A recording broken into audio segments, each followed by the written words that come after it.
கூடலூர் பகுதியைச் சேர்ந்த பழங்குடியின மக்கள் நடனமாடியும் கும்மி அடித்தும் பாரம்பரிய முறைப்படி மாரியம்மன் கோவில் விளக்கு திருவிழாவை கொண்டாடினர்.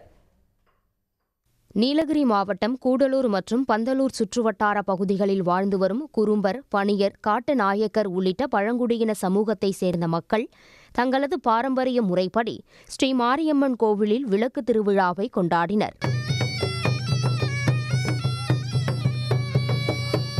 காடுகளை ஒட்டியுள்ள பகுதிகளில் வசித்து வரும் இந்த மக்கள் வன தேவதைகள் மற்றும் குல தெய்வங்களான மாரியம்மன், குளியன் ஆகிய தெய்வங்களை காலம் காலமாக வழிபட்டு வருகின்றனர்.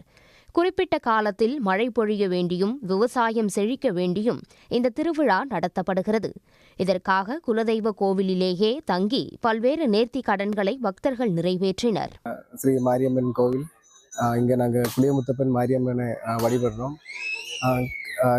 ஏன் பொதுவாக நாங்கள் வழிபடுறோம்னா நல்ல மழைக்காகவும் செழிப்பான வாழ்க்கைக்காகவும் நாங்கள் வழிபடுறோம். நாங்கள் மட்டும் இல்லாமல் எங்கள் பனிய கம்யூனிட்டி, தென் பிகே எல்லா இனத்தை சேர்ந்த மக்களும் வந்து ஒன்றாக சேர்ந்து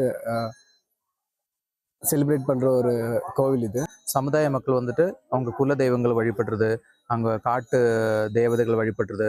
அதனால் ஒரு வருஷத்தில் வந்துட்டு அவங்க 2 நாள் இல்லாட்டி 3 நாள் வந்துட்டு அந்த குலதெய்வ கோயில் எங்கே காட்டுக்குள்ள இருந்தாலும் அங்கே வந்துட்டு 2 நாள் அவங்க தங்கி இருந்து அந்த வன தேவதைக்கும் அவங்க குல தேவதைக்கு வந்துட்டு அவங்க நேர்த்தி கடன் எல்லாம் செய்வாங்க. பூஜைகளை தொடர்ந்து காட்டுநாயக்கரின் கலாச்சார நடனமாடியும், பெண்கள் கும்மி அடித்தும், தாய்மொழியில் பாடல்களை பாடியும், பாரம்பரிய இசை இசைத்தும் அப்பகுதி மக்கள் திருவிழாவை சிறப்பாக கொண்டாடினர்.